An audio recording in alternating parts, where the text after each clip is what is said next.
Hello and welcome to the Learn Redis course by Eduonix. My name is Brad Traversy and I'll be your instructor for this course. So a little bit about myself. I have around 12 years in web development, and for about 4 of those years I've been teaching web development technology courses.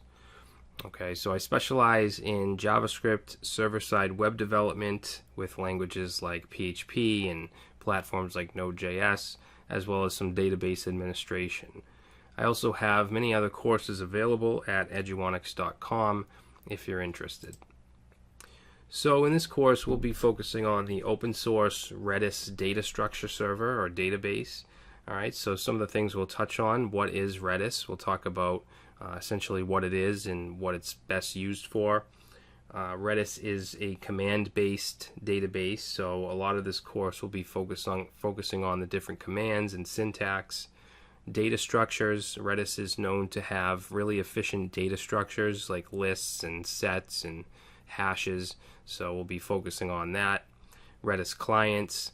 We'll take a look at the Node.js client and we'll build an application with that in the end. So here's some details on the course. We have 6 different sections. Each section will have between 4 and 6 lectures, and each lecture will have one video along with a small quiz and any project files for that section.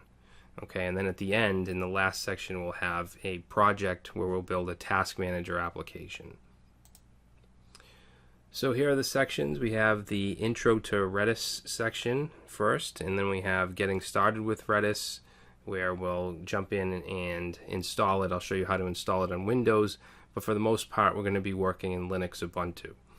Section 3, Learning Redis commands. We'll talk about commands like get, set, expire, all the basic commands. We'll take a look at some of the configuration commands and so on. Section 4 will be working with data types, so we'll be working with commands that have to do with lists and sets and hashes, things like that. And then in Section 5 we'll talk about data persistence.